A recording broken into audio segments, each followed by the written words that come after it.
23 days. That's how long an 8-year-old girl sat dying on the steps of a general store waiting for her murdered father to return. Everyone walked past her. Everyone, except one man. Why'd you stop? Because someone should have. What he didn't know, the men who killed her father were about to come for him too. Before we dive into this incredible story of courage and redemption, hit that like button if you believe in standing up for what's right. Subscribe so you never miss stories that restore your faith in humanity. And drop a comment telling me where in the world you're watching from right now. I read every single one. Now let me take you back to Silver Creek, Montana, 1879. To a child whose feet told a story her eyes never could. The child's feet told the story before her eyes ever could. Cracked skin split open like drought-parched earth. 10 toenails turned the purple black of rotting plums. Dried blood crusted between toes that had forgotten what shoes felt like. The soles bore cuts deep enough to show white bone in places, and those cuts had sealed themselves with dirt and infection because there was no one left to care, no one left to clean them, no one left to notice that an 8-year-old girl was dying on the steps of a general store in Silver Creek, Montana. 23 days she had been sitting there. 23 days since her father told her to wait. 23 days since he climbed those church scaffolds and never came back down. The people of Silver Creek had their own story about those 23 days. Week 1, they brought food. Felt good about themselves. Week 2, the food stopped coming. Week 3, they stopped looking. Now, in the brutal Montana summer of 1879, they crossed to the other side of Main Street. Rather than walk past the ghost child who refused to leave, refused to cry, refused to die with any kind of dignity. Her name was Emma Hayes, though most folks had forgotten that detail. 8 years old with hair the color of rusted iron and eyes like amber held up to lamplight. Those eyes tracked every person who passed, not begging, not pleading, just watching, waiting, as if sheer stubbornness could resurrect a dead man. The child hadn't cried in 19 days, not when hunger gnawed through her belly like a living creature trying to eat its way out. Not when the summer sun blistered her small shoulders raw. Not when the good people of Silver Creek stepped over her like she was nothing but dust on their boots, another piece of frontier wreckage nobody wanted to claim. But on the 21st day when a stranger rode into town on a horse that had seen too many miles, Emma Hayes did something she swore she'd never do again. She looked up. Cole Harper didn't plan to stop in Silver Creek. Hell, he didn't plan to stop anywhere for more than one night. 4 years of running had taught him that routes meant targets and targets meant death. But his horse needed water and his stomach needed coffee, and Silver Creek looked like the kind of place a man could get both without anyone asking questions he didn't want to answer. He was 35 years old and looked 50. 4 years does that to a man when those years are spent looking over his shoulder, sleeping with a gun under his pillow, waking up in strange towns with his dead daughter's name on his lips. The beard helped hide the worst of it. The scars beneath the beard, those were harder to conceal. Not the physical ones, those would have been easier. The ones that mattered lived behind his eyes, and they were visible to anyone who cared enough to look. Most people didn't care enough to look. Cole rode down Main Street with the practiced wariness of a man who had learned that trouble could arrive from any direction at any moment. The town wasn't much. A saloon with swinging doors that hung crooked on rusted hinges. A general store with paint so faded the words were barely legible. A church steeple reaching toward heaven like it was begging for rain that would never come. Hitching posts lined the street where horses stood with their heads down, defeated by heat that made the air shimmer like water. He tied his mount outside the general store and climbed 3 steps to the door. That's when he saw her, small, red hair matted and tangled, knees pulled to chest, arms wrapped around them like she was holding herself together with nothing but willpower. She wore a dress that might have been yellow once now faded to the color of old bone. But it was her eyes that stopped him cold. Empty eyes in a child's face. He'd seen that look before. In mirrors. In the eyes of men who'd survived battles they had no right to survive. In his own reflection after Sarah and Grace died. Cole walked past her into the store. Inside was cooler, darker. A heavy woman behind the counter looked up with the flat expression of someone who'd stopped being surprised by anything years ago. Her name was Mrs. Porter, though Cole didn't know that yet.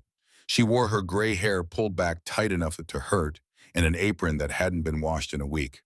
Help you. Her voice carried all the enthusiasm of week-old bread. Coffee, flour, bacon, whatever jerky you've got. She moved slowly, pulling items from shelves with the efficiency of long practice. Cole found himself glancing back toward the door, toward the small silhouette just visible through the dusty glass. That child outside. The words came out before he could stop them. She belonged to someone. Mrs. Porter's face tightened in a way that said she'd been asked this question before and was tired of answering it. The Hayes girl. Father died near a month back. Fool fell from scaffolding at the new church, broke his neck clean through. And her mother. Dead years ago. Childbirth, I heard. Girl's been sitting there 23 days now, waiting for her daddy to come back. Mrs. Porter slapped his supplies on the counter with unnecessary force. Someone ought to tell her he ain't coming, but nobody wants that job. $2.40. Cole paid without speaking, gathered his things, walked toward the door. The child hadn't moved. Up close, he could see more. The thinness of her wrists where they wrapped around her legs. The hollows under her eyes, deep purple bruises of exhaustion. Her bare feet still bearing the marks of those 23 days. Keep walking, he told himself. Ain't your concern. Nothing here is your concern. You stay, you plant roots, and then they find you. They always find you. He kept walking, made it all the way to his horse, loaded the supplies, put his foot in the stirrup. Mister? Her voice was small, cracked from disuse, like someone who'd forgotten how to speak and was only just now remembering. Cole turned. She hadn't moved from her spot against the wall, but she was looking at him now. Really looking. Those amber eyes focused with an intensity that didn't belong in an 8-year-old. You dropped something. He glanced down. A coin lay in the dust. A penny probably fallen from his pocket when he'd fumbled with the supplies. Keep it, he said. Don't want your charity. The words came sharp, surprising. Most children in her position would have grabbed that penny before it hit the ground. Just telling you what I saw, Cole heard himself say. He picked up the penny, looked at it, looked at her. The smart thing would be to mount up and ride. Put Silver Creek in his past, like he'd put dozens of towns in his past. Let someone else deal with the dying child on the general store steps. But something in those eyes held him. Maybe it was the stubbornness, the refusal to beg or cry or break. Maybe it was the way she sat there like she was made of stone, like she could wait forever if that's what it took. Maybe it was that she reminded him of Grace, who'd been 5 years old and just as stubborn about things that mattered. When's the last time you ate? He asked. She didn't answer, just set her jaw in a hard line, stubborn as stone itself. I asked you a question, girl, and I ain't answering it. Don't need your help. Don't need nobody's help. He should have been angry, should have mounted up and ridden out and never thought of her again. Instead, he found himself tying his horse back to the rail, found himself walking back into the general store, found himself buying bread and cheese and dried apples and a canteen of water. When he came back out, she was still there. Still hadn't moved. Cole sat down on the steps, not next to her. That would spook her. But close enough. He set the food between them. I ain't eating your food, she said. Didn't say you had to. Then why'd you buy it? Maybe I'm hungry. You already got supplies. Cole bit into the bread, chewed slowly, said nothing. Let the silence stretch. Minutes passed, the sun beat down. Somewhere a dog barked. A wagon rattled by the driver, not even glancing at the child who'd become part of the scenery. I ain't a beggar. Her voice was quieter now, a crack in the armor. My pa always said beggars got no pride. Eating food someone offers ain't begging, Cole said. It's accepting kindness. Ain't no such thing as kindness. People want something, always want something. Cole sat down the bread, turned to look at her fully for the first time. How old are you? 8, almost 9. And you've already figured it out that people always want something. Figured it out watching this town walk past me for 23 days. Her voice didn't waver. Strong, too strong for 8 years old. First week they brought food, felt good about themselves. Second week they stopped. Third week they stopped looking. Now they cross the street so they don't have to see me at all. She reached for the cheese. bit into it with the careful control of someone who'd learned that eating too fast made you sick when your stomach had been empty for weeks. "This town killed my pa," she said between bites. Cole went still. "Oh, they say he fell. Accident, they say, but I saw them up there. Saw Mr. Webb and Mr. Price. They was arguing with him, pushing him, then he fell." "You telling me your father was murdered?" "I'm telling you what I saw. Told the sheriff, too. Know what he said?" She mimicked a man's deep voice with surprising accuracy. "Child's imagination. Grief makes people see things." Then he patted my head and walked away. The bread turned to sawdust in Cole's mouth. "Where you been sleeping?" "Here, under the porch when it rains." "And nobody, not a single soul in this town offered you a bed?" "Mrs. Thornton at the boarding house lets me wash up sometimes. Gives me scraps when she remembers." Emma's jaw tightened. "I don't need more than that. Pa's coming back." "Your pa's dead, child." The words came out harder than Cole intended. He saw her flinch, saw the armor crack for just a second before she rebuilt it. "I know that." Her voice was a whisper. "I know he's buried in the churchyard. I know he ain't coming back. But if I leave these steps, then it's real. Then I got nothing left of him. This is where he told me to wait. So I wait." Something broke inside Cole's chest, something he'd kept locked away for 4 years. He saw Grace in her eyes. His Grace who'd been 5 when the fire took her. 5 years old and calling for her papa while the flames ate the house. And he'd fought through them too late, always too late, don't he told himself. "Don't let her in. You let her in, you'll lose her too. That's how it works. That's how it always works." "What's your name?" he heard himself ask. "Emma. Emma Hayes." "I'm Cole." She looked at him with those amber eyes and he saw the calculation there. The weighing. 8 years old and already she'd learned to measure people the way gunfighters measured each other before drawing. "You ain't from here," she said. "No." "Where are you from?" "Everywhere." "Nowhere." "That ain't an answer. It's the only one I got." She finished the cheese, reached for an apple. Her hands were shaking slightly, and Cole realized it wasn't hunger anymore. It was exhaustion. 23 days of heat and fear and the slow death of hope. "Why'd you stop?" she asked. "What? Everyone else walks past. Why'd you stop?" Cole looked out at the street, at the people who kept their eyes forward, who'd turned a dying child into part of the scenery they no longer noticed. "Because someone should have," he said finally. "Because someone should have 22 days ago." "That ain't an answer either. Maybe it's the only truth I've got." Night came slow and hot, the kind of heat that didn't break even after the sun went down, that just pressed against the skin like a living thing. Cole should have ridden out hours ago, should have been miles from Silver Creek by now, putting distance between himself and everything that reminded him of what he'd lost. Instead, he found himself looking for a place to stay.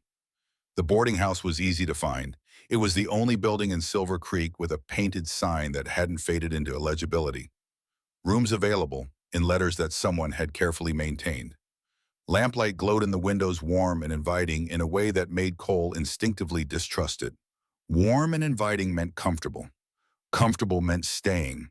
Staying meant dying. But his horse needed a stable, and his body needed a bed, and Silver Creek had already worked its way under his skin in the way of places that catch you when you're not looking. He climbed the porch steps and knocked. The woman who opened the door was nothing like what he expected. She was younger than Mrs. Porter, maybe early 30s, with dark hair pulled back in a simple bun that showed the elegant line of her neck. Blue eyes that were sharp and assessing, but not unkind. She wore a simple gray dress that had been mended carefully in several places, and there was a smudge of flour on one cheek that she hadn't noticed. For 2 seconds, they just looked at each other. Cole saw intelligence in those blue eyes. Saw strength, saw the same kind of weariness he carried, the kind that comes from losing something precious and learning to live with the ghost of it. "Got a room?" His voice came out rougher than he intended. "How long?" Her voice was lower than he expected. Calm, steady. "One night." "That's what they all say." A ghost of a smile touched her lips, but it didn't reach her eyes. $1.50 for the night, includes breakfast. 50 cents extra if you want your clothes washed. Just the room. She stepped back to let him in. The boarding house was clean, simply furnished with the kind of care that spoke of pride despite limited means. A staircase led up to the second floor. To the left, he could see into a dining room where a few men sat playing cards. To the right, a kitchen where something smelled like apples and cinnamon. "I'm Kate," she said, leading him toward the stairs. "Kate Mitchell. Most folks call me Mrs. Mitchell, but I suspect you are not most folks." "Cole Harper." "Well, Mr. Harper, you're in room 4. Top of the stairs, end of the hall. Breakfast is at 6. If you miss it, you go hungry." She handed him a key. Their fingers brushed for just a moment, and Cole felt something he hadn't felt in 4 years. Not attraction exactly. Or maybe it was, but buried under so many layers of guilt and grief that he almost didn't recognize it. Recognition, maybe. The sense that this woman had survived something too. "Mrs. Mitchell," he said as she turned to go. "That girl, Emma. The one sitting outside the store." Kate stopped, didn't turn around. "What about her? How long has she really been there?" 23 days, like Mrs. Porter told you." Now Kate did turn, and there was something fierce in her eyes. "And before you ask why nobody's taken her in, the answer is fear. This town is scared. Scared of asking questions, scared of crossing the wrong people, scared of caring too much about things that might get them hurt." "Are you scared?" The question hung between them. "Terrified," Kate said quietly, "but I've found that being scared doesn't change anything. It just makes you a coward while you watch the world burn." She walked away, leaving Cole alone in the hallway with a key in his hand and too many questions in his head. Cole couldn't sleep. He tried. Lay in the narrow bed in room 4 and stared at the ceiling and tried to let exhaustion pull him under. But every time he closed his eyes, he saw Emma's face. Saw her sitting on those steps waiting for a father who would never return. Saw Grace's face superimposed over Emma's. Grace who'd waited for him to save her from the fire, and he'd been too late, always too late. Around midnight, he gave up, pulled on his pants and shirt, and padded downstairs in his bare feet, moving quietly out of long habit. The boarding house was dark except for a faint glow from the kitchen. He found Kate there, sitting at a table with a cup of tea, staring at nothing. "Can't sleep either?" she asked without looking up. "Seems not." "There's coffee on the stove. It's old, but it's hot." Cole poured himself a cup and sat down across from her. For a while, neither of them spoke. It was a comfortable silence, the kind that exists between people who understand that some things don't need words. "You want to know about Emma," Kate said finally. It wasn't a question. "If you want to tell me." Kate wrapped her hands around her teacup like she was trying to draw warmth from it despite the summer heat. Her father was Thomas Hayes. Good man, honest man, the kind of man this town didn't deserve. She paused. He was building furniture to pay off a debt. Owed $3,000 to Victor Webb and Daniel Price. They run this town, in case you hadn't figured that out yet. Webb owns the bank. Price owns most of the cattle and land. "Let me guess," Cole said. "They wanted their money faster than he could pay." Thomas was working it off through labor. Beautiful work, too. Best furniture I ever saw. But it wasn't fast enough for them. They wanted him to sell his land. A small parcel, but it sits right between Webb's holdings and Price's ranch. Combine those properties would be worth a fortune. And Thomas wouldn't sell. He'd die before he let them take it. Kate's voice caught, his exact words as it turns out. That land was his legacy for Emma. His father homesteaded it, worked it, died on it. Thomas used to say it was the only thing of value he had to leave his daughter. Cole felt something cold settle in his chest. What happened the day he died? He was working on the church steeple. Carpentry work. Emma followed him that morning. Thomas didn't know. She was hiding in the rafters watching him work. Kate's eyes were distant, seeing something Cole couldn't. Webb and Price came, started yelling about the debt. Emma heard every word. Saw Webb grab Thomas's arm, saw Price move behind him. Saw Price push him. Down 40 feet. Thomas hit the ground so hard, Emma said she heard his neck break from where she was hiding. The room felt too small suddenly, too close. Cole stood up, paced to the window, looked out at the dark street where Emma still sat, still waited. "She told the sheriff," Kate continued, "Tucker. He's in Webb and Price's pocket has been for years." He laughed in her face, told her grief makes children imagine things. Then he went straight to Webb and Price and told them what Emma claimed to have seen. Jesus. The next night, Emma's house burned down, the small cabin Thomas had built on that land. Emma was at the church, sleeping in the back pew. When she came home the next morning, everything was gone. Her clothes, her tiong, her father's tools, every single thing Thomas Hayes had ever built. All of it ash. Cole's hands were shaking. He pressed them flat against the windowsill. "That's why she's been sitting on those steps," Kate said. "It's the last place her father told her to wait before he climbed that scaffolding. And it's the only place she has left." "Why haven't you taken her in?" The question came out sharper than Cole intended, but Kate didn't flinch. "Because I can't have children, Mr. Harper." Her voice was steady, but he heard the pain beneath it. "My husband James died 3 years ago. We'd been trying for a baby for 5 years before that. Nothing ever took. The doctor said I'm barren." That was his word. Barren. She stood up, carried her teacup to the sink, kept her back to Cole. "I look at Emma and I see everything I wanted and couldn't have. Every failure, every broken promise I made to James about giving him a son. And it's easier to let her sit there dying than to love her and fail her the way I failed everyone else." The confession hung in the air between them. "That's the most honest thing anyone's said to me in 4 years, Cole said quietly. Kate turned, looked at him with those blue eyes that saw too much. "You're running from something," she said. "I can see it. The way you keep one hand near your gun, the way you check the door before you sit down, the way you look at Emma like she's a ghost. Maybe she is. Or maybe she's just a little girl who needs someone to stop walking past her." Thunder rumbled in the distance. Both of them looked toward the window. Dark clouds were rolling in from the mountains, the first storm in weeks pushing down with the kind of violence that Montana summers specialized in. "She won't leave those steps," Kate said. "I've tried. Others have tried. She just sits there waiting." Cole was already moving toward the door. "Where are you going?" "To bring her in from the storm." "Mr. Harper, she won't come. She's been refusing help for 3 weeks. Cole looked back at Kate. Something in his eyes must have shone because she stopped talking. "Then I'll carry her," he said. "Nobody's dying in the rain tonight. Not on my watch." He was out the door before she could respond. The storm hit like God's own anger. One minute the air was thick and still. The next wind tore down Main Street hard enough to rip loose boards from storefronts. Lightning split the sky in jagged white lines that left after images on Cole's eyes. Thunder followed so close behind that he felt it in his chest like a second heartbeat. Emma was still there, curled against the wall of the general store, arms over her head, shaking as rain began to fall in sheets. Cole ran through the downpour boots, splashing through puddles that formed in seconds. The rain was cold, shocking after the day's heat. It plastered his shirt to his back and turned the street to mud in moments.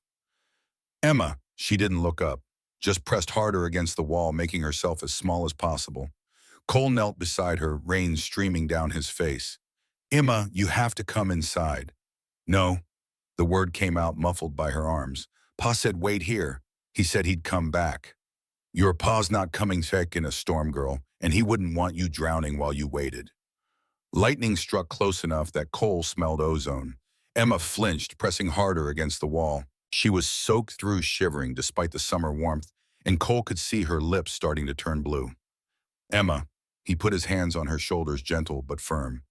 "I know about waiting for people who ain't coming. Spent 4 years doing it myself. And I'm telling you, your pa would want you safe. He'd want you warm and dry and alive. You dying on these steps don't honor him. It just means the world took one more thing it had no right to take." She looked up at him then. Rain streamed down her face, mixing with tears she probably didn't even know she was crying. "Why do you care?" Her voice was so small, almost lost in the storm. "Because you have her eyes," he thought. "Because you're stubborn like she was. Because I couldn't save Grace, but maybe I can save you. Because if I walk away from you now, I'll never forgive myself. Because I do," he said simply. "That's the only answer I have."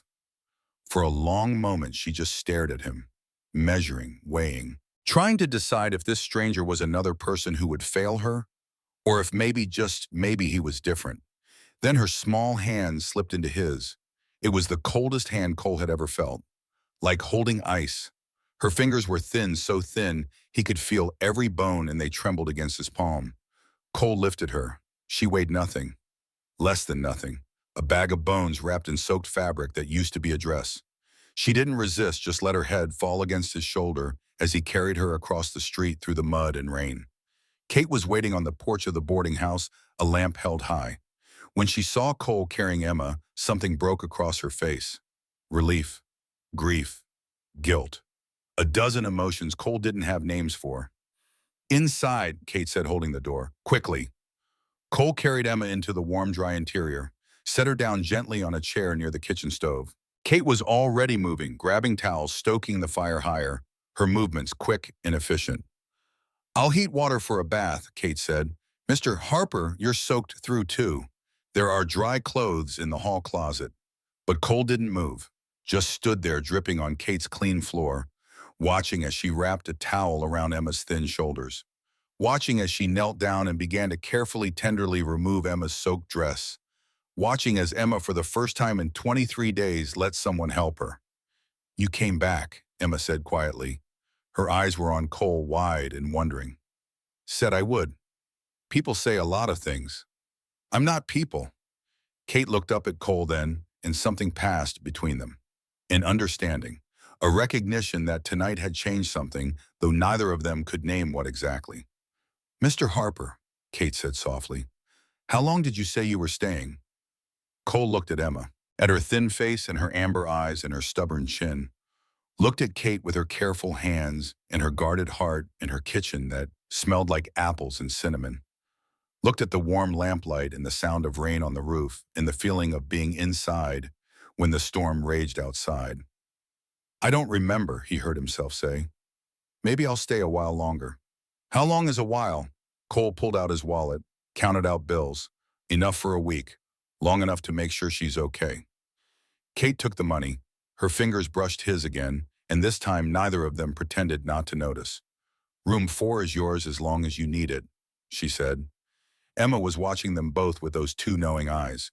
She looked like she wanted to say something but was too exhausted to find the words. Kate helped her stand, supported her weight as they moved toward the stairs. Come on, sweetheart, Kate said gently. Let's get you clean and warm and fed. Will he be here? Emma asked. In the morning. I'll be here, Cole said. Promise. The word hung in the air. Promises were dangerous things. Promises could be broken. Promises could get you killed, or worse, get the people you cared about killed. But looking at Emma's face, pale and scared and desperately hopeful, Cole found he couldn't lie to her. I promise. Emma nodded once, let Kate lead her upstairs. Cole stood alone in the kitchen, listening to the rain, feeling his clothes drip onto the floor, wondering what the hell he'd just committed himself to. A little girl's voice drifted down from upstairs. Is the water hot yet, Mrs. Mitchell? Kate's voice soft and warm. Almost, sweetheart. Almost. Cole walked to the window, looked out at the storm, at the empty steps where Emma had sat for 23 days, at the rain washing away her ghost.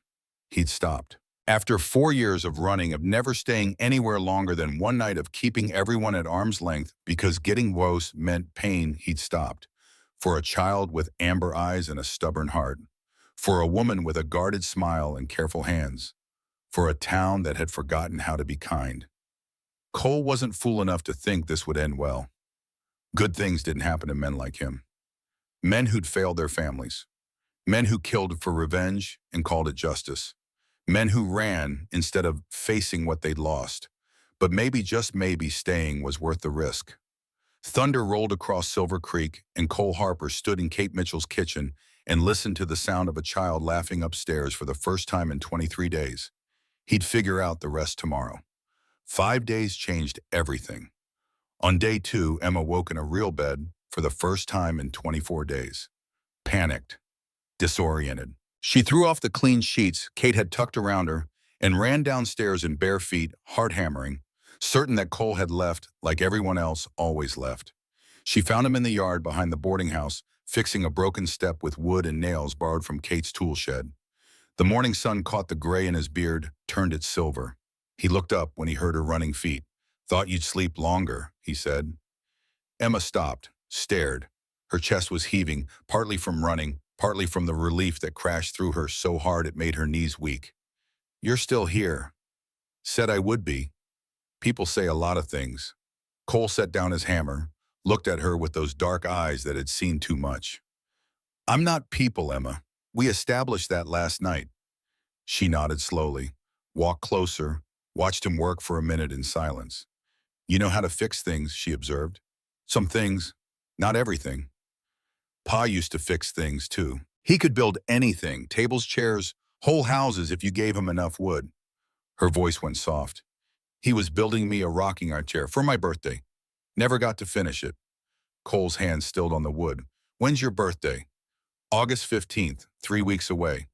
She sat down on the step he'd just repaired, testing its strength. I'll be 9. 9's a good age. You got kids? The question came out casual, but Cole heard the weight beneath it. Had a daughter once, Grace. She was 5 when she died. Emma was quiet for a long moment. Then, how'd she die? Most adults would have deflected, changed the subject, told her she was too young to hear about death. But Cole had learned in the past 5 days that Emma Hayes was 8 years old going on 80, and she deserved honesty more than protection. Fire. 4 years ago, 3 men burned my house while we were sleeping. My wife Sarah got Grace to the window past her to me, but the floor gave out before Sarah could climb through. You watched her die. It wasn't a question. Yeah. Like I watched Pa die. Yeah, Emma picked at a splinter on the step. People keep saying it gets easier. That time heals. Does it? Cole thought about that. About 4 years of running, 4 years of waking up screaming, 4 years of seeing Sarah's face in every flame, hearing Grace's voice in every child's laughter. No, he said finally, it doesn't get easier, it just gets different. The hurt moves to a different place, but it doesn't go away. Good. He looked at her surprised. He repeated. If it went away, that'd mean they didn't matter, that we could just forget them and move on like they never existed. Emma's jaw set in that stubborn line he was coming to recognize. I don't want to forget Pa. Ever. Even if remembering hurts. Cole felt something shift in his chest, something that had been frozen for 4 years starting to thaw. Your Pa would be proud of you, he said quietly. You think so? I know so. Kate appeared in the doorway, then flour on her hands and concern in her eyes. Emma, you should be resting. Doctor said, I'm fine, Mrs. Mitchell. Just wanted to make sure Cole was still here. Kate's eyes met Cole's over Emma's head. Something passed between them. Understanding. Maybe something more. Well, he is, and he'll be here at breakfast too, which is in 10 minutes. So both of you wash up. Day 3 brought the first real conversation. They were sitting on Kate's front porch after dinner, Emma between them watching the sun paint the Montana sky in shades of gold and crimson. Kate had brought out lemonade and they sipped it slowly, letting the evening cool wash over them. Can I ask you something? Emma said, looking at Cole. Always. Why are you really here? I mean, really. It's not just about fixing steps. Kate shifted in her seat, interested in the answer herself. Cole took a long drink of lemonade, buying time. But Emma's eyes were steady on him, patient and knowing, and he realized she wouldn't accept anything less than truth. I'm running, he said finally. Been running for 4 years, ever since Sarah and Grace died. Running from what? From the man who killed them. His name is Garrett Stone. He and his 2 brothers were hired to burn my house. I was a marshal back then investigating corruption. Got too close to the wrong people, and they decided to eliminate the problem. Emma's hand found his small and warm. I killed 2 of his brothers, Cole continued. Tracked them down 3 months after the fire. Shot them both, but Garrett got away, and he's been hunting me ever since. How do you know he's still hunting you? Kate asked quietly. Because men like Garrett don't stop. Revenge is all they have, all they are. He'll come for me eventually. He always does. That's why I never stay anywhere longer than a night. That's why I shouldn't be here now. But you are here, Emma said. Yeah, I am. Why? Cole looked at her, at this small, fierce girl who'd survived 23 days through sheer stubbornness, who'd watched her father die and her house burn and still refused to break. Because you looked at me that first day and I saw my daughter. Because Kate offered me kindness I didn't deserve. Because maybe I'm tired of running. Or maybe I'm just tired. Kate's hand moved toward his, stopped halfway, uncertain. Cole saw the movement, saw the hesitation, reached out and closed the distance, taking her hand in his. They sat like that as darkness fell. Three broken people holding on to each other because holding on was the only thing keeping them from falling apart. Day 4, the peace shattered. Cole was in town buying supplies when he heard the voices coming from the general store. Two men well-dressed speaking with the casual arrogance of people who'd never been told no in their entire lives. He recognized them from Kate's description. Victor Webb and Daniel Price. Webb was heavy red-faced sweat staining his expensive shirt despite the early hour. Price was leaner with dead eyes and a smile that never reached them. They stood at the counter, Mrs. Porter nodding nervously as they went through her account books. Cole walked in, let the door swing shut behind him with enough noise to announce his presence. Both men turned, assessed him with the quick calculation of predators sizing up potential threats. "Help you?"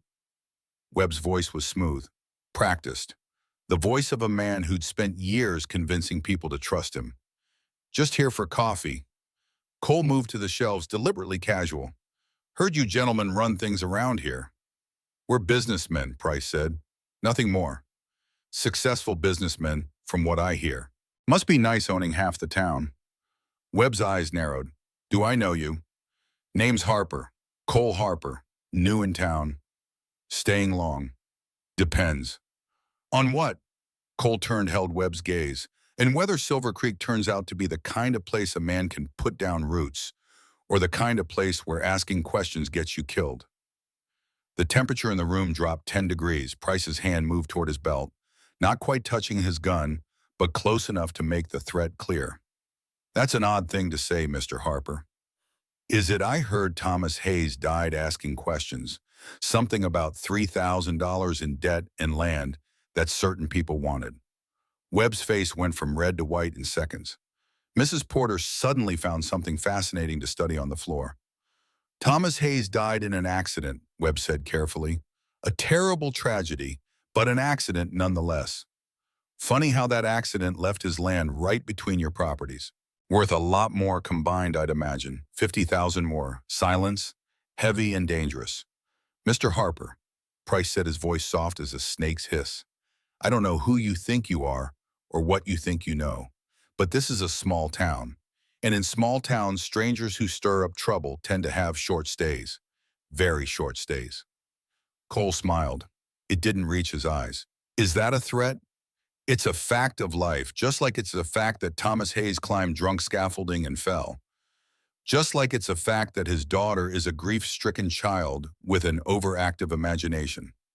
Just like it's a fact that nobody in this town believes a word she says. Maybe nobody's been listening to the right person." Cole paid for his coffee, walked out, but he could feel their eyes on his back like target marks. He made it halfway down the street before Sheriff Tucker stepped out of an alley. "Mr. Harper, walk with me." It wasn't a request. Tucker led him to the edge of town where the buildings gave way to open prairie.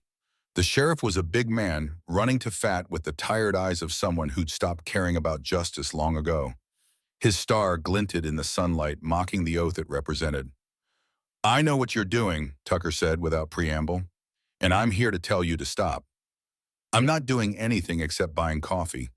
You're asking questions about Thomas Hayes, about Webb and Price, about things that are none of your concern. A child witnessed a murder. That seems like everybody's concern. Emma Hayes is a traumatized little girl. She thinks she saw something that didn't happen. I investigated.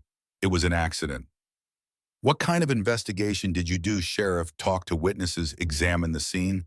Or did you just take Webb and Price's word for it and call it a day?" Tucker's face flushed. "Careful, Harper. You don't want to make enemies in this town." "Too late. Seems I already have." The sheriff stepped closer. Close enough that Cole could smell whiskey on his breath. Close enough to see the fear beneath the bluster.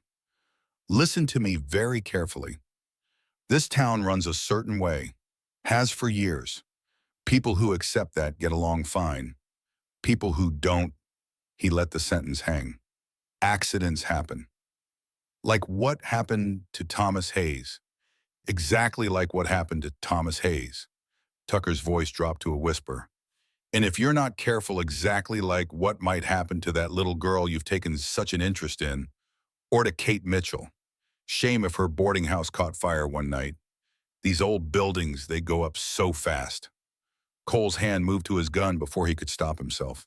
Tucker saw the movement, smiled coldly. Go ahead, draw on a lawman. Give me an excuse to put you down legal-like. For 5 seconds, they stood frozen. Cole's hand on his gun. Tucker waiting. The prairie wind blowing dust between them. Then Cole forced himself to step back, to unclench his fist, to breathe. This conversation is over, he said. It's just beginning.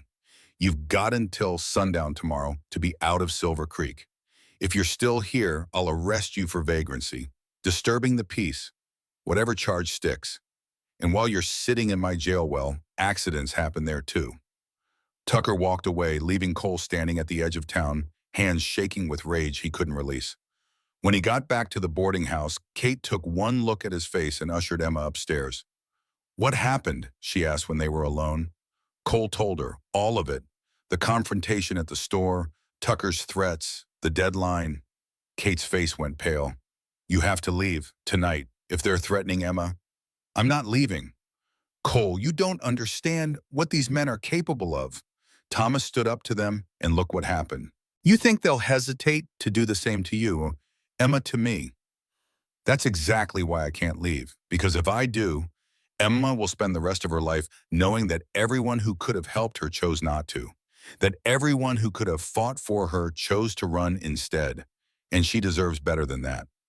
Kate stared at him. You're going to get yourself killed. Maybe, but I'll die standing up instead of running away. I'm tired of running, Kate. 4 years is enough. She moved closer, put her hands on his chest, feeling his hard hammer beneath her palms. And if you die, what happens to Emma, then what happens to me? Then you'll survive, like you've been surviving, like Emma's been surviving, because that's what strong people do. I don't want to be strong, Kate whispered. I want to be safe. I want Emma to be safe.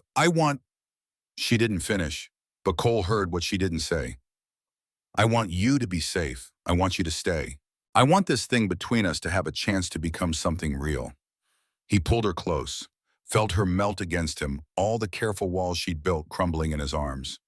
They stood like that for a long time, holding each other in Kate's kitchen, while upstairs Emma pretended not to listen. There's something else, Cole said finally. Something I need to tell you. Kate pulled back, looked up at him. What? Tucker mentioned that Webb and Price brought in someone from Colorado, a hired gun.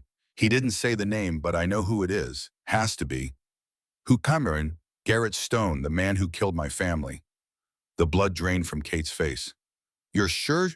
No, but it fits. They need someone to handle their problems. Someone with no connection to Silver Creek who won't hesitate to kill. Garrett's perfect for the job, and he's been hunting me for 4 years. If Webb and Price put out the word that they were looking for a killer, Garrett would have heard about it, would have come running on the chance it might lead him to me. Then you definitely need to leave tonight before he finds you. He's already found me. I can feel it. That's how Garrett works. He watches. He waits. He learns your weaknesses, finds the people you care about, and then he strikes when you're most vulnerable. Kate's hands tightened on his shirt. Emma, Cole agreed. He'll use her to get to me, just like Webb and Price are using her to control this town. Just like everyone in Emma's life has used her for something. So what do we do? Cole looked toward the stairs, toward where Emma waited, listening to every word with those amber eyes that saw too much. We fight, he said, all of us, together. Emma came downstairs then, no longer pretending she hadn't been listening. Her face was set in that stubborn line that meant she'd made up her mind about something, and hell itself couldn't change it. I'm testifying, she said. Emma, I saw them murder Pa. I'm the only witness, and I'm not going to hide anymore. Kate knelt down, took Emma's hands. Oh, sweetheart, you don't understand. These men are dangerous. If you testify, they'll come after you. They'll say terrible things. They'll try to make you look like a liar. Let them try. I know what I saw, and the truth doesn't change just because people don't want to hear it. Cole felt something swell in his chest. Pride, fear, a desperate hope that maybe, just maybe, courage was contagious. If we do this, he said slowly, we do it right. We need help, real help, someone who can't be bought or intimidated.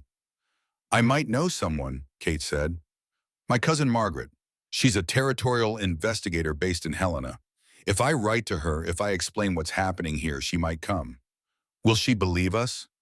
She'll believe evidence. We need to give her evidence, not just Emma's testimony, not just suspicions.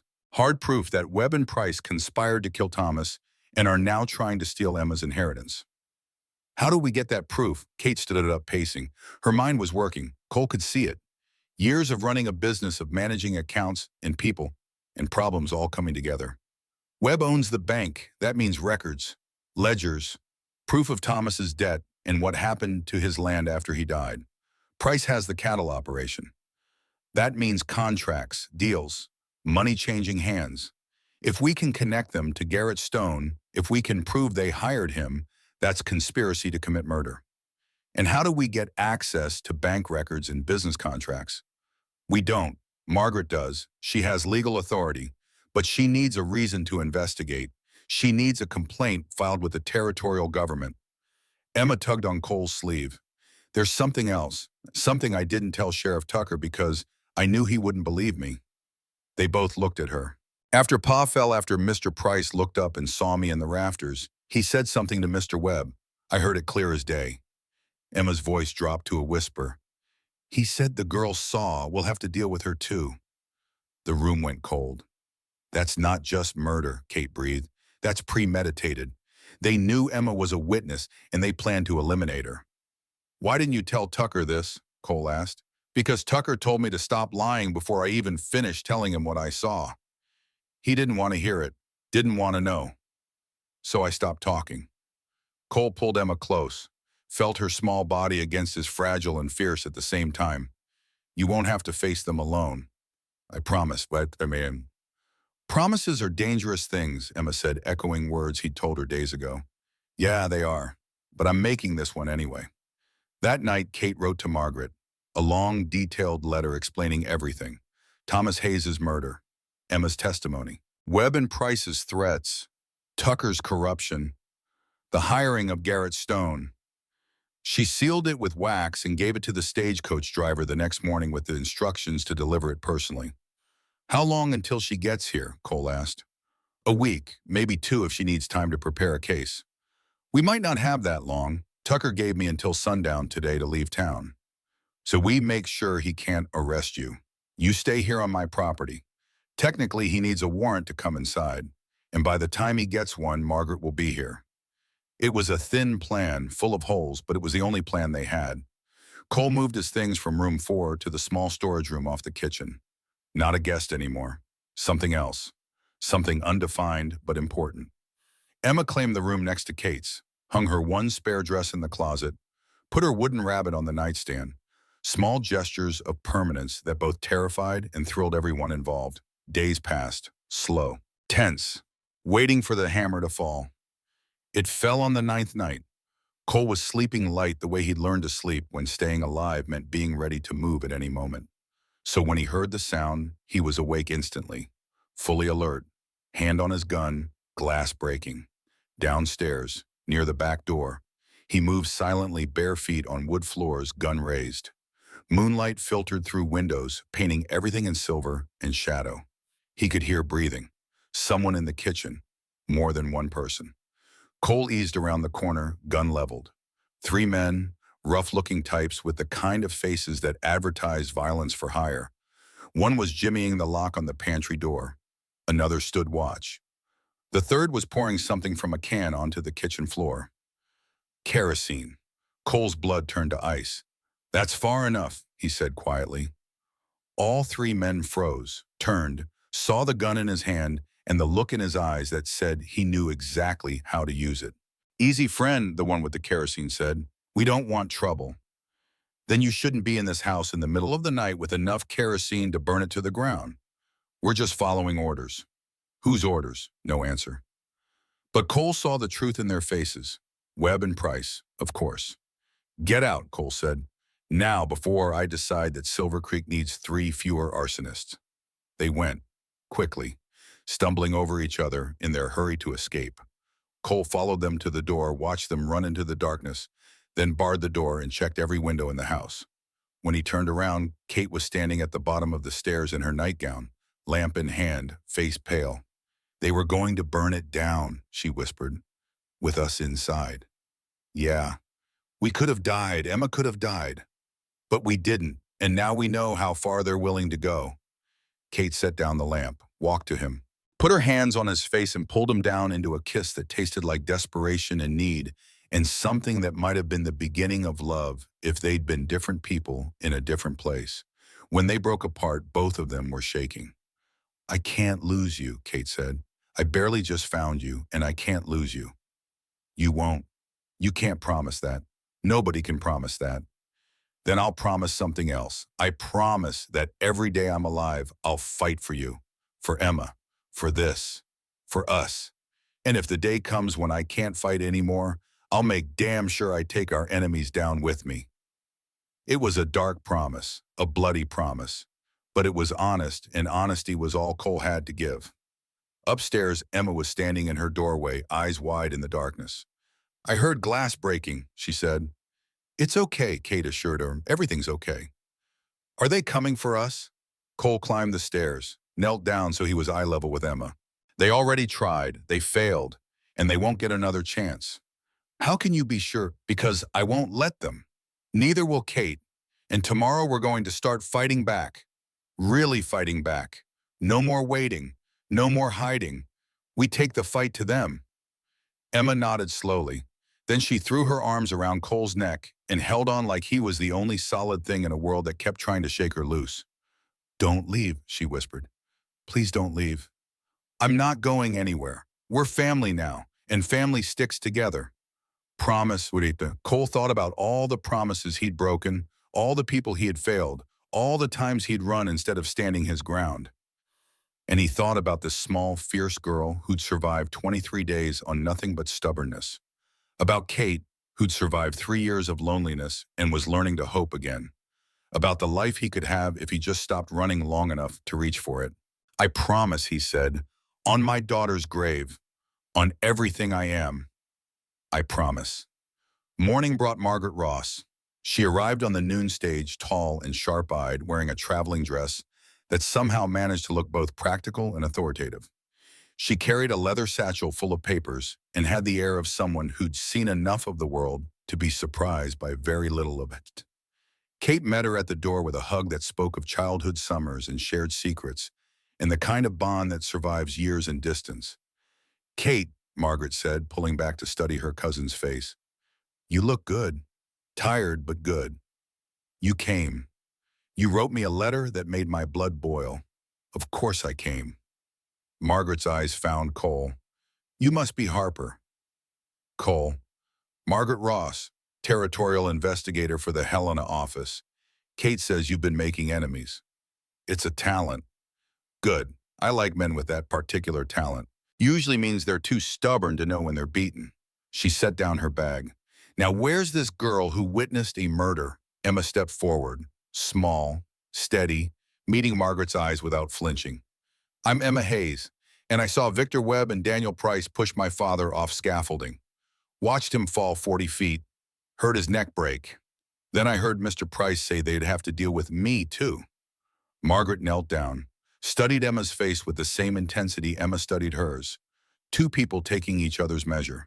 And you're willing to testify to that in court? Yes, ma'am. Even knowing that good lawyers will try to tear your testimony apart, that they'll call you a liar, that they'll say grief made you imagine things. They can say whatever they want. Truth is truth. Margaret smiled. It was the first genuine smile Cole had seen from her. You're going to do just fine. Now let's talk about building a case that even the best lawyers can't tear apart. They spent the afternoon going over everything. Emma's testimony, Kate's knowledge of the town's power structure, Cole's confrontations with Webb, Price, and Tucker. Margaret took notes in a precise hand, asking questions that cut straight to the heart of things. We need 3 things, she said finally. Proof of financial motive, proof of opportunity, and proof of conspiracy. Emma's testimony gives us opportunity. She saw them at the scene, but we need more. What about the arson attempt last night? Kate asked. 3 men you can't identify following orders you can't prove came from Webb and Price. It's suspicious, but not proof. So what do we need? Margaret tapped her pencil against her notebook. We need someone else who saw something, someone credible, an adult, preferably someone with standing in the community. Everyone in this town is either scared or bought, Cole said. Not everyone. Kate's voice was thoughtful. Reverend Parker was at the church that day. Thomas was working on the steeple. Parker would have been there preparing for Sunday services. Did he see what happened? I don't know, but we can ask. Margaret stood. Then let's go ask, right now, before word gets around that I'm in town and someone convinces the good Reverend to develop a convenient case of amnesia. They found Parker at the church exactly where Kate said he'd be. He was a man in his 50s with the kind of face that showed every mistake he'd ever made. Alcohol had carved lines around his eyes. Guilt had bent his shoulders. But there was something in him that hadn't broken yet. Some core of decency that survived despite everything. He saw them coming and his face went pale. Mrs. Mitchell, I heard you had visitors. Reverend Parker, this is my cousin, Margaret Ross. She's a territorial investigator. We need to ask you about the day Thomas Hayes died. Parker's hand started to shake. I told Sheriff Tucker everything I know. We're not asking what you told Tucker. We're asking what you saw. For a long moment, Parker just stood there. Then he walked into the church, motioning for them to follow. Inside, it was cool and dim. Light filtered through stained glass, painting their faces in reds and blues. I was here, Parker said. His voice echoed in the empty space. Behind the altar.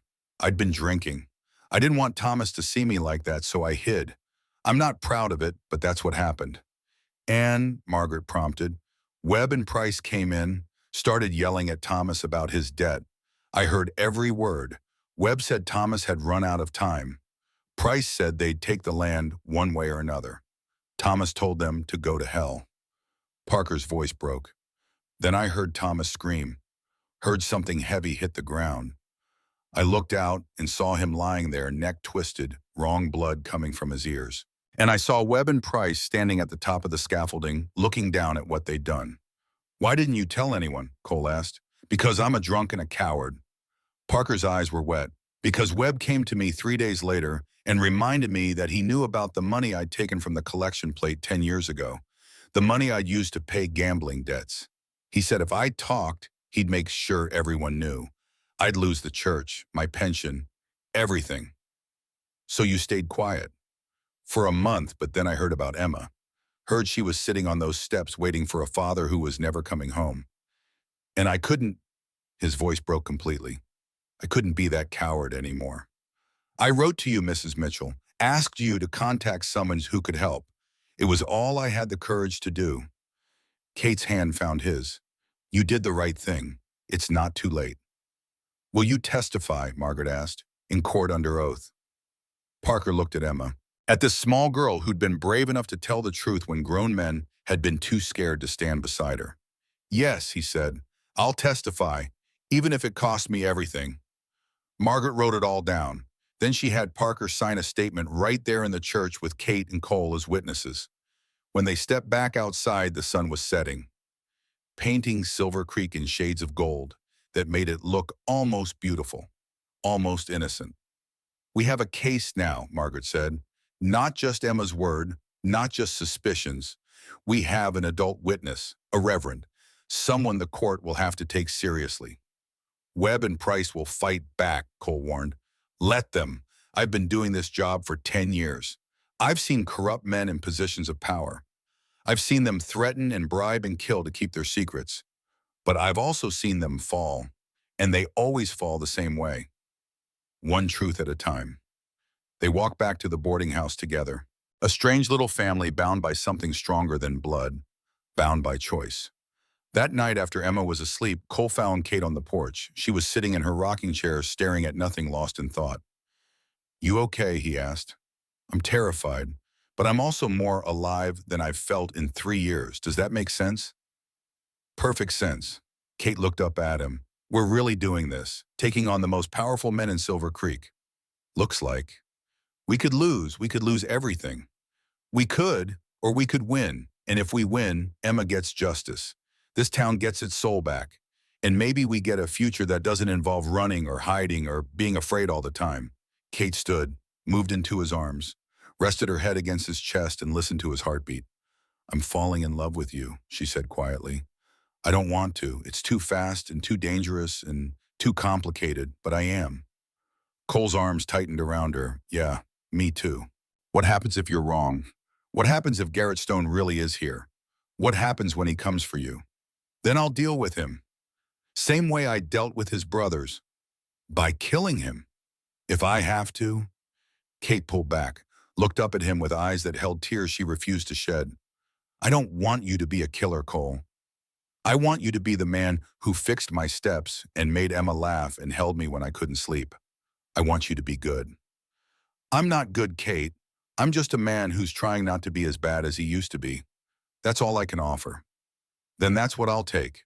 Because even your almost good is better than most men's best. She kissed him, long and slow and deep. A promise and a prayer and a plea all at once. When they broke apart, the night was full dark. Stars blazed overhead in the vast Montana sky. Somewhere out there, Garrett Stone was waiting. Somewhere Webb and Price were planning their next move. Somewhere the machinery of justice and corruption was grinding toward an inevitable collision. But for now, in this moment, Cole Harper had his arms around a woman who believed in him, had a child sleeping upstairs who trusted him, had a purpose that wasn't just survival. For now, that was enough. Tomorrow, the real battle would begin. The knock came 3 days later. Cole was teaching Emma to play checkers on the front porch when a man rode up on a horse too fine for someone who made honest money. He wore a suit that cost more than most families earned in a year, and his smile was the kind that made Cole's hand drift toward his gun without conscious thought. Mrs. Mitchell. The man dismounted with practiced ease. I'm looking for Emma Hayes. Kate appeared in the doorway, wiping her hands on her apron. Her face went carefully blank in the way it did when she sensed danger. Who's asking? Lawrence Gray. I'm Emma's uncle, her mother's brother. I've come to take her home. The checkerboard clattered to the porch floor. Emma stood so fast her chair tipped over. I don't have an uncle. Gray's smile never wavered. Your mother was my sister, child. I only just learned of your father's death, or I would have come sooner. He pulled papers from his jacket. I have letters here from your mother acknowledging me as family. I've filed a petition in Helena for emergency custody. Cole moved to stand between Gray and Emma. Emma's never mentioned any uncle. Neither did her father. Children forget. It's been years since I've seen her. She was barely walking the last time. Gray's eyes were cold despite the smile. But the law is quite clear, Mr. Harper. Blood relatives have first claim to orphan children. And I am blood. Emma's not an orphan. She has us. You, Gray looked Cole up and down with calculated disdain. A drifter with no legal standing. No formal adoption papers. No proof of relation. He turned to Kate. And you, Mrs. Mitchell. A widow running a boarding house. Hardly a stable home for a young girl. Margaret appeared behind Kate, having heard everything. Mr. Gray, I'm Margaret Ross, territorial investigator. May I see those letters? Gray handed them over with the confidence of a man who believed his forgeries were perfect. Margaret studied them carefully, her face revealing nothing. These will need to be authenticated, she said finally, verified by a judge. Of course, the hearing is scheduled for 2 weeks from today in Helena. I'll be staying at the boarding house here until then. Gray's smile widened. I do hope you have a room available, Mrs. Mitchell. It would be so convenient to be close to my niece, to get reacquainted. Emma's hand found Cole's. Her grip was crushing.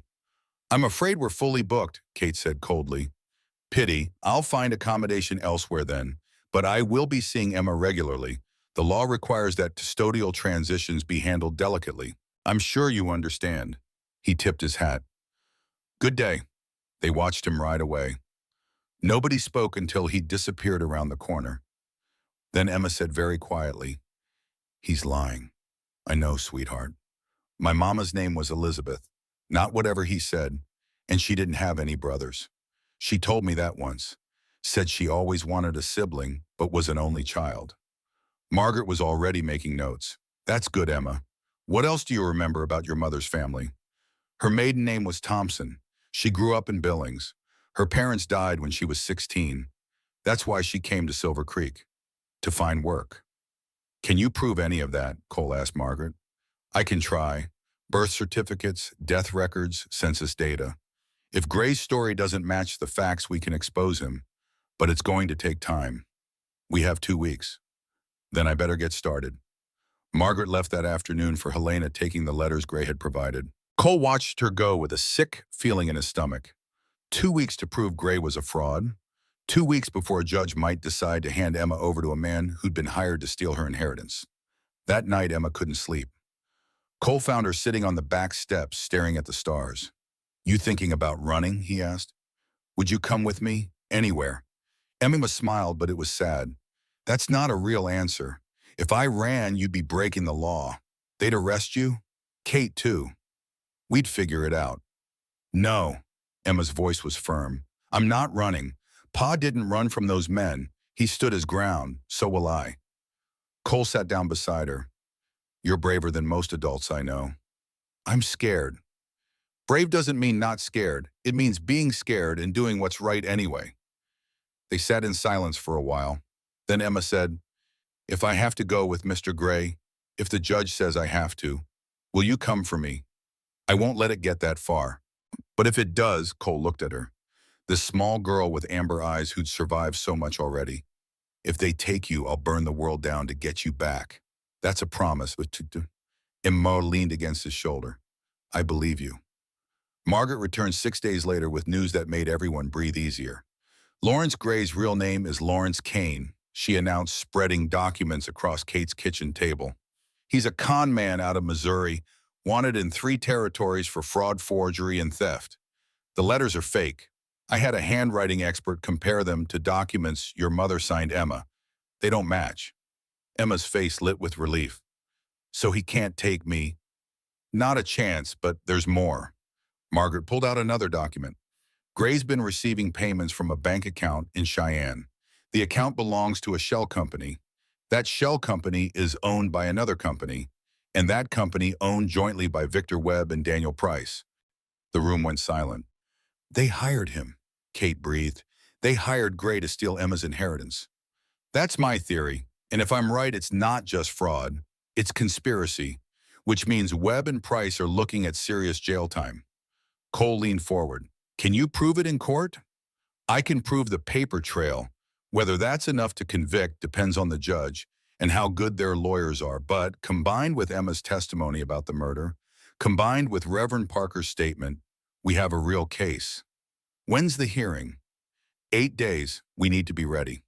Those 8 days passed in a blur of preparation. Margaret drilled Emma on her testimony, helped her understand what questions the defense would ask, how to stay calm, how to tell the truth clearly without being intimidated. Kate taught Emma how to sit properly in court, how to speak clearly, how to look at the judge instead of at Gray or his lawyer. Cole taught Emma something different. "If something goes wrong," he said one morning, "if Gray or Webb or Price try something during the hearing, I want you to drop to the floor immediately. Don't think, don't hesitate. Just drop and cover your head. Understand, you think they'll try something violent in court. Desperate men do desperate things. Better to be prepared and wrong than unprepared and dead." Emma practiced dropping to the floor until it became muscle memory. Kate watched with a sick expression, but didn't argue. They all knew Cole was right. On the 7th day, Sheriff Tucker came to the boarding house. "Harper," he called from the street, "got a warrant here. Judge says you need to come answer some questions." Cole stepped onto the porch. "What kind of questions?" "The kind about why you've been making threats against upstanding citizens. Webb and Price filed a complaint. Says you've been harassing them, intimidating them, making wild accusations. That's garbage and you know it. Don't matter what I know. Matters what the judge thinks. Now you can come peaceful or I can bring deputies and drag you. Your choice." Margaret appeared beside Cole. "Sheriff Mr. Harper is under my protection as part of an ongoing investigation. Any arrest would interfere with territorial business." Tucker's face darkened.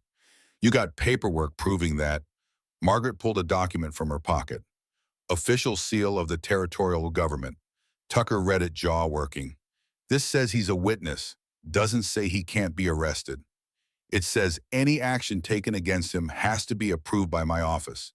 Do you have that approval?" Tucker's hand moved toward his gun. For a moment, Cole thought it was going to end right there. Gunfight in the street. But then Tucker saw something in Margaret's eyes, something that said she had more power than a small-town sheriff could fight. "This ain't over," Tucker growled. "Webb and Price own this town. They own the judge. They own everybody. You're just delaying the inevitable." He left, but his threat hung in the air like smoke. "We need to be careful," Margaret said quietly. "Very careful. They're getting desperate." The Helena courthouse was bigger than Emma expected. Stone and marble and wood polished to a shine that spoke of power and permanence. She held Cole's hand on one side, Kate's on the other, as they climbed the steps. Inside the courtroom smelled like old paper and furniture wax. Judge Morrison sat behind the bench, an older man with white hair and eyes that had seen every kind of human foolishness. He looked at Emma with something that might have been kindness. "This is the custody hearing regarding Emma Hayes," he said. "Mr. Gray, you claim to be the child's maternal uncle." Gray stood, confident, smooth. "Yes, Your Honor, my sister Elizabeth entrusted Emma to me before her death. And you have proof of this relationship." "Letters, Your Honor, written in my sister's hand." Margaret stood. "Your Honor, may I approach?" The judge nodded. Margaret handed him her documents. Her investigation. The proof that Gray was lying. Judge Morrison read for a long time. His expression didn't change. But when he looked up, his eyes had gone cold. "Mr. Gray, these letters are forgeries." "Your Honor, I can assure you." "Handwriting analysis confirms it. Furthermore, birth records show that Elizabeth Thompson Hayes had no siblings. She was an only child." The judge's voice cut like a blade. "Your real name is Lawrence Kane. You're wanted for fraud in 3 states." The courtroom erupted. Gray's face went white. His lawyer started to speak, but Morrison silenced him with a look. "Deputies, take Mr. Kane into custody." Gray stood as deputies approached. For a second, Cole thought he might run. But then something shifted in Gray's face. Desperation. The look of a man with nothing left to lose. "Fine," he shouted. "You want the truth. Webb and Price paid me $5,000 to take the girl and sell her land. They killed Thomas Hayes, and they're going to kill all of you if you don't stop." The confession echoed through the courtroom. Judge Morrison's gavel came down like thunder. "Mr. Kane, you're under arrest for fraud, conspiracy, and attempted kidnapping. Deputies, take him away." As they dragged Gray out, he kept shouting, "They'll kill you. Webb and Price kill anyone who crosses them. Ask Emma, ask her what she saw." The doors closed. Silence fell. Judge Morrison looked at Emma. "Miss Hayes, I'm sorry you had to hear that. The custody claim is denied. Mr. Harper. Mrs. Mitchell, the child will remain in your care until formal adoption proceedings can be completed. Court is adjourned." Emma collapsed into Cole's arms, sobbing with relief. Kate wrapped around them both. Margaret stood nearby, satisfaction written across her face. They'd won. But as they left the courthouse, Cole saw a figure watching from across the street. Tall, scarred, familiar in a way that made his blood run cold. Garrett Stone. Their eyes met. Garrett smiled. Not the friendly kind of smile, the kind that promised violence and death and long postponed revenge. Then he was gone, disappeared into the crowd before Cole could react. "What is it?" Kate asked, seeing his face. "He's here." "Who? Garrett, he's here." They made it back to Silver Creek without incident, but Cole couldn't shake the feeling of eyes on them, couldn't stop checking over his shoulder, couldn't sleep that night listening to every creak and groan of the boarding house settling. Around midnight, he gave up, dressed quietly, checked his gun, slipped downstairs. Kate was waiting in the kitchen. "You felt it too," she said. "Yeah." "What do? We wait. Garrett won't strike until he's ready, until he's learned our patterns, our weaknesses. That's how he works." "How long?" "Days, maybe a week." Kate moved to him, pressed her hands against his chest, feeling the steady thrum of his heart. "I don't want to lose you. Not now, not when we've just found each other." Cole covered her hands with his. "You won't." "You can't promise that." "No, but I can promise I'll fight. And I can promise that if Garrett takes me down, he won't be around to celebrate." They stood like that in the darkness. 2 people holding each other against the storm they both knew was coming. The murder trial began 3 days later. The courtroom was packed. Half of Silver Creek showed up to watch their most powerful citizens face justice. Webb and Price sat at the defense table looking confident. Their lawyer, a slick man named Ashford, wore expensive clothes and a smile that said he'd never lost a case. Prosecutor James Burton was younger, hungrier, with the fire of someone who actually believed in justice. He laid out his case methodically. Thomas Hayes's debt, Webb and Price's financial motive, the land that would have made them rich, Emma's testimony about what she saw. Then he called Emma to the stand. She climbed up, sat in the witness chair that was too big for her, looked at the courtroom full of adults, and didn't flinch. State your name for the record. Emma Jean Hayes. I'm 8 years old. Emma, can you tell us what happened on July 15th? Emma took a breath, looked at Cole. He nodded. I followed my pa to the church that morning. He was working on the steeple. I wasn't supposed to be there, but I wanted to watch him work. So I climbed up into the rafters and hid. What did you see? Mr. Webb and Mr. Price came in. They started yelling at Pa about money he owed them. Mr. Webb grabbed Pa's arm. He said, "You'll pay one way or another." And then Mr. Price moved behind Pa.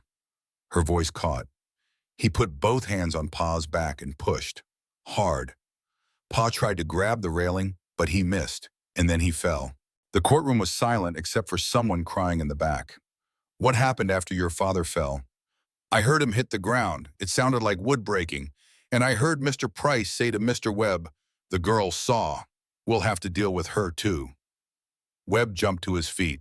That's a lie. Judge Morrison's gavel came down. Mr. Webb, sit down or I'll have you removed. Burton continued. Did you tell anyone what you saw? I told Sheriff Tucker. He said I was lying, that grief makes children imagine things. Then he walked away. No further questions. Ashford stood for cross-examination. His smile was sharp as broken glass. Emma, you loved your father very much, didn't you? Yes, sir. And you miss him terribly. Every day. When people miss someone, sometimes their minds play tricks, make them see things that didn't really happen. I know what I saw. You were hiding in dusty rafters 40 feet away. Is that correct? Yes, but I could see from 40 feet away in dusty light. Can you be absolutely certain about what you saw? Yes. Even though you were scared, even though you just watched your father fall to his death. I saw Mr. Price push him. I saw it. Ashford changed tactics. This story about Mr. Price saying you'd have to be dealt with, that's very convenient, isn't it? Very dramatic, almost like something from a dime novel. Emma's face flushed. It's what happened. Or it's what you wish happened, because if they were trying to hurt you, that would make you important, make people pay attention to you. And you've been starved for attention since your father died, haven't you? Sitting on those steps for 23 days, making a spectacle of yourself. Objection. Burton was on his feet. Counsel is badgering the witness. Sustained. Mr. Ashford, move on. But the damage was done. Emma's eyes were filled with tears. Her hands were shaking. Ashford pressed harder. Isn't it true that you've been living with a stranger, a drifter named Cole Harper, who has a criminal past? He's not a stranger. He's my family. Family, you've known him for less than a month.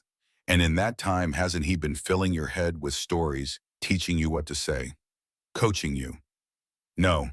Hasn't he told you that the only way to keep living in Mrs. Mitchell's nice house is to make sure the men who your father owed money to go to prison? That's not true. Emma was crying now. Cole started to stand, but Margaret's hand on his arm stopped him. No further questions, Ashford said smugly. Burton stood for redirect. Emma, did anyone tell you what to say today? No, sir. Did Mr. Harper coach you? He told me to tell the truth, that's all. And are you telling the truth? Emma looked directly at the jury, at 12 men who held her future in their hands. I saw Mr. Price push my father. I saw Mr. Webb grab him first, and I heard them say they'd have to deal with me. That's the truth, and I'll say it as many times as I have to until someone believes me. The courtroom was silent. Then Burton called Reverend Parker. Parker took the stand looking like he'd aged 10 years, but his voice was steady as he described what he'd seen, what he'd heard, the confrontation between Webb Price and Thomas Hayes, the push, the fall, the blood. Ashford tried to destroy him the same way he tried to destroy Emma. You're a drunk, aren't you, Reverend? Yes. You've stolen from your own church. Yes. So why should anyone believe you? Parker looked at Emma, at this brave little girl who testified despite everything. Because I'm tired of being a coward. Because that child had more courage than I've had in my entire life. And because telling the truth is the only thing I have left. He pulled out his journal. The one he'd kept since the day Thomas died. Every detail recorded in careful handwriting.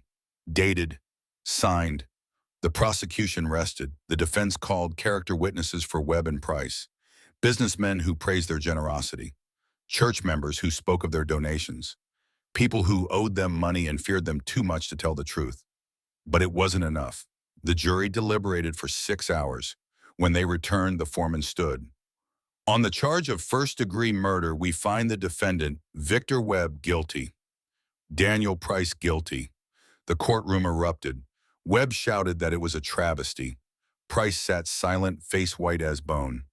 Judge Morrison's gavel rang out. Gentlemen, you have been found guilty of the murder of Thomas Hayes.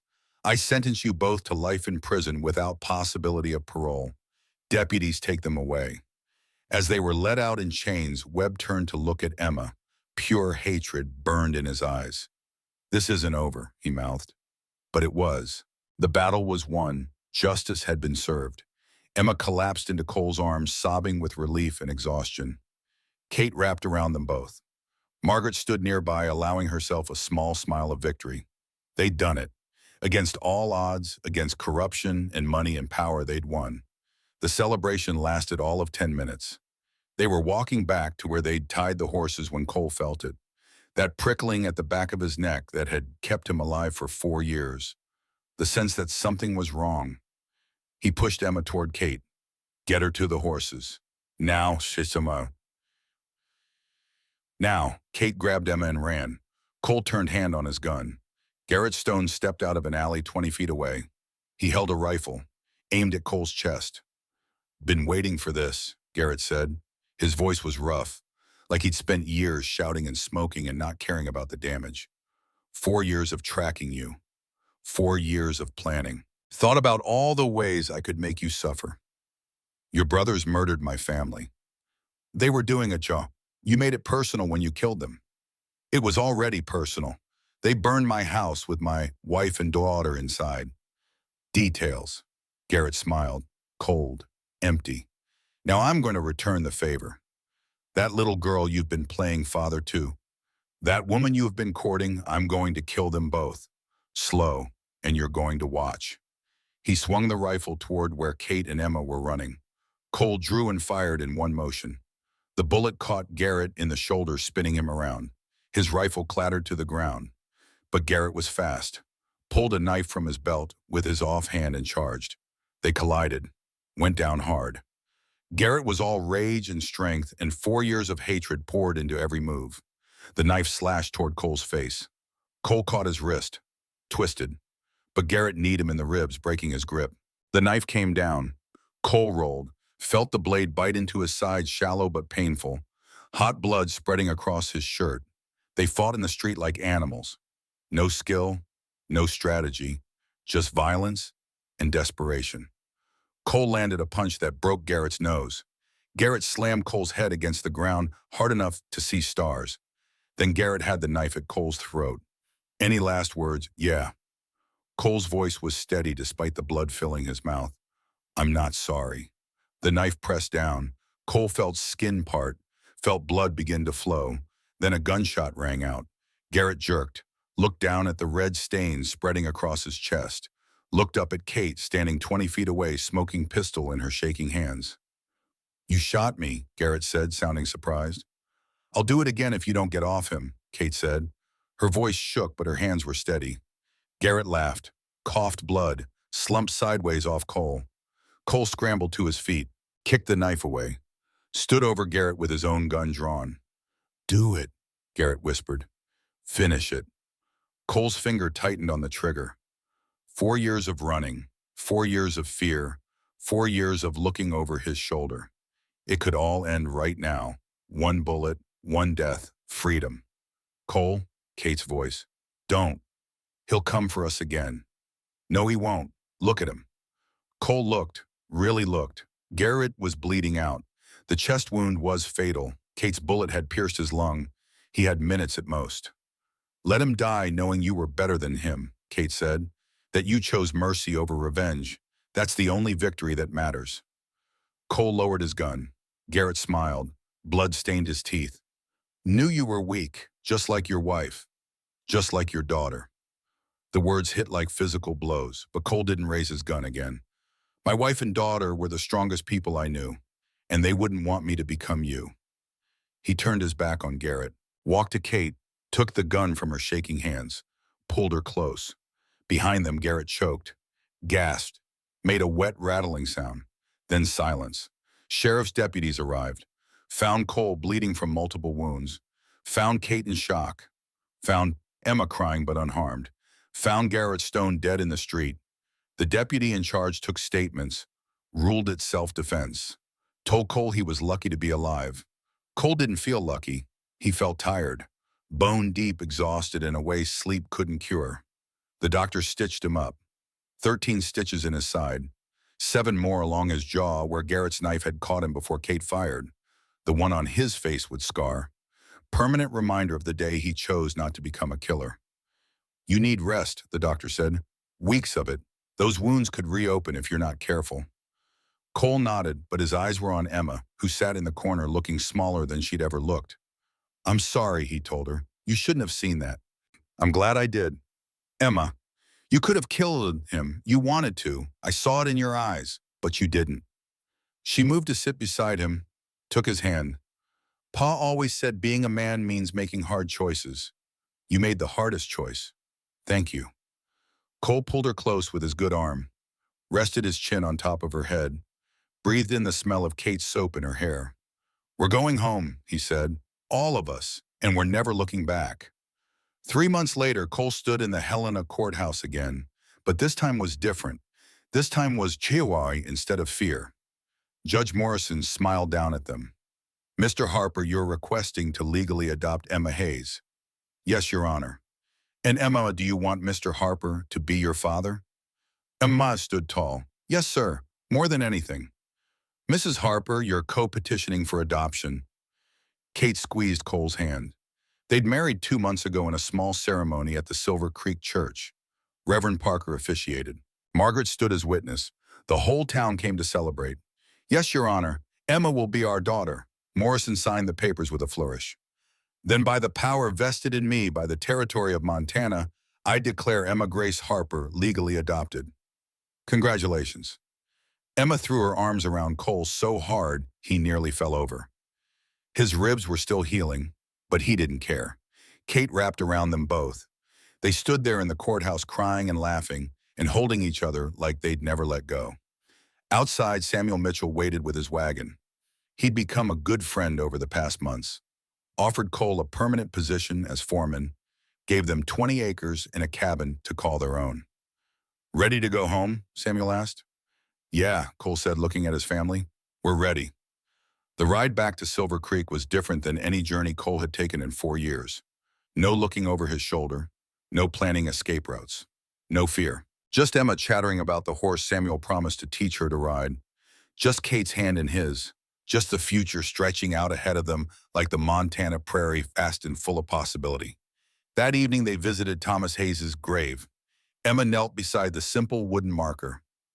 Cole and Kate stood back, giving her space. Hi, Pa, Emma said softly. It's me. You're Emma. The wind rustled through the grass. A robin sang nearby.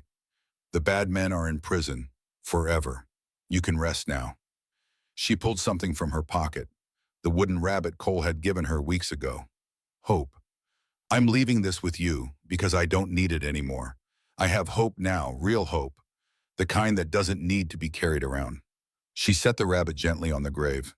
I have a new family. Cole's my pa now, legally and everything, and Kate's my ma. But you'll always be my first pa, my real pa, the one who taught me to be brave, to stand up for what's right, to never give up even when the whole world tells you to quit. Emma's voice broke. I love you, and I'm going to make you proud, I promise. She stood, wiped her eyes, walked back to where Cole and Kate waited. Cole put his arm around her. You okay? Yeah, I'm ready to go home now. You sure? Emma looked at him, at Kate, at the sunset painting, the sky in golds and purples, at the life they'd built together out of pain and loss and stubborn refusal to give up. I'm sure because home isn't where Pa is buried. Home is where you are, where we are, all of us together. They walked back to the wagon hand in hand in hand.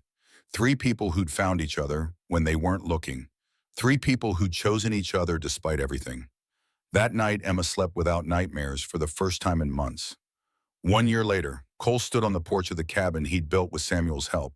Watched Emma race her horse across the meadow, hair flying, laughing loud enough to scare the birds. She was 9 years old now, taller, stronger. The hollows in her cheeks had filled out. The fear in her eyes had been replaced by something bright and fierce. Kate came out carrying 2 cups of coffee, handed one to Cole, leaned against him in the way she did when she wanted to be close but didn't need words. She's happy, Kate said.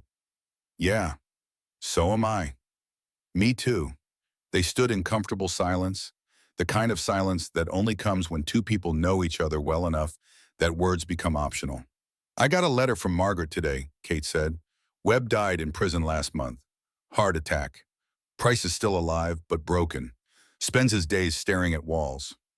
Good. You don't sound satisfied. Because it's not about them anymore. It's about us, about the life we built, about Emma growing up safe and loved. That's the real victory. Kate smiled, kissed his cheek where the scar ran from jaw to temple. Permanent reminder of the day Garrett Stone died and Cole Harper chose mercy. I love you, she said. I know. He pulled her closer. I love you too. Emma galloped up to the porch, dismounted in one smooth motion that would have been impossible 6 months ago. Did you see I jumped the creek? I saw, you're getting good. Samuel says by next year I'll be ready to help with the cattle drive. Maybe, if you keep practicing. Emma grinned, then her face went serious. Can I ask you something? Always. Do you ever think about Grace, your first daughter? Cole's breath caught. Kate's hand found his. Not every day, he said quietly. Not as much as I used to. Not in the way that hurts so much I can't breathe. But yeah, every day. Do you think she'd be mad that you have me now? Cole knelt down, looked Emma in the eyes. I think she'd be happy. I think she'd see you and know that you're exactly the kind of sister she would have loved. Strong and brave and stubborn as hell. Language, Kate said automatically. Emma laughed, hugged Cole hard. I'm glad you stopped. That day in Silver Creek. I'm glad you didn't walk past me like everybody else. Me too, sweetheart. Me too. That evening after Emma was asleep, Cole and Kate sat on their porch watching the stars. The same stars that had watched over them through fear and pain and loss. The same stars that would watch over whatever came next. You know what I realized today, Kate said. What? We're happy, really truly happy. When's the last time either of us could say that? Cole thought about it. About 4 years of running. About Kate's 3 years of lonely grief. About Emma's 23 days dying on store steps. I don't know. Maybe never. Maybe never, Kate agreed, which makes this even more precious. She was right. They'd earned this happiness. Paid for it in blood and tears and terror. Fought for it against men who wanted to steal it away. Built it piece by piece out of the wreckage of their broken lives. Cole, yeah, thank you for stopping, for staying, for choosing us when you could have kept running. I didn't choose you. You chose me, both of you. Looked at a broken man and decided he was worth saving. You saved yourself. We just gave you a reason to try to. Cole pulled Kate close, breathed in the smell of her hair, listened to the night sounds of their land, felt the weight of peace he'd thought he'd never feel again. Home, he said quietly. What? I used to think home was a place, a house, land, something you could point to on a map, but it's not. Home is people. It's Emma laughing. It's you in my arms. It's this feeling right here. Kate tilted her head up, kissed him soft and slow and sweet. Then welcome home, Cole Harper. Welcome home. They sat there as darkness deepened. As stars blazed overhead in the vast Montana sky, as Emma slept safe and loved in the room they'd built for her, as the future stretched out before them uncertain, but no longer frightening. Three broken people had found each other, had fought for each other, had chosen each other every single day despite the cost. And in choosing each other, they'd found something more valuable than gold or land or revenge. They'd found home, not where they were born, not where they ran from, but where they chose to stay. And staying, they'd learned, was the bravest thing of all. The story of Cole Harper and Emma Hayes and Kate Mitchell would be told in Silver Creek for generations. The man who stopped running, the girl who refused to give up, the woman who learned to hope again. Three people who faced corrupt men and killers and their own deepest fears and won. Not because they were perfect, not because they were strong, but because they were together. And together was enough. Always enough. Years later, when Emma was grown and married with children of her own, she would tell this story to her daughter, the daughter she named Grace. Little Grace would ask, "What happened to Silver Creek?" It got better. When Webb and Price went to prison, other people found the courage to stand up, to fight corruption, to build something good. It took years, but the town healed. And what happened to you, Sam? I grew up loved and safe. I went to school. I learned to read and write and ride and rope cattle. I had parents who chose me even though they didn't have to. I had a home. Was Pa Cole a good father? Emma would smile then, that soft smile of someone remembering something precious. The best. He taught me that being strong means being kind, that justice matters more than revenge, that sometimes the bravest thing you can do is ask for help. And Ma Kate, she taught me that it's okay to be scared, that loving someone means risking pain. That home isn't something you find. It's something you build one day at a time with the people who matter. Little Grace would think about that, then ask the question children always ask. Did they live happily ever after? And Emma, who knew the truth was more complicated than fairy tales, would answer honestly. They lived, they loved, they fought through hard times and celebrated good times. They grew old together. Pa Cole lived to 78. His last words were, "I'm home." Ma Kate lived another 5 years after that. Every day she sat on the porch of the cabin they built and talked to him like he was still there. That's sad. No, it's beautiful, because she was never really alone. None of us were. That's what family means. Even when people die, the love doesn't. It stays. It grows. It becomes part of who you are. Will you tell me the story again tomorrow? Every night if you want, because some stories are worth remembering, worth passing down. This is one of them. Little Grace would fall asleep, then dreaming of brave girls and broken men who found redemption and women who learned to love again. Dreaming of a time when justice won and families were built from choice instead of blood. And Emma would sit in the rocking chair Cole made with his own hands years ago, would look at the picture on the wall of her wedding day. Cole walking her down the aisle, tears streaming down his scarred face. Kate crying in the front row. Samuel beaming with pride. Would remember. Would be grateful. Would understand finally and fully what Cole tried to teach her all those years ago on the steps of that Silver Creek store. Home isn't where you're born. Home isn't where you run to. Home is where you choose to stay. And staying, as Emma Hayes Harper learned, that is the bravest thing of all.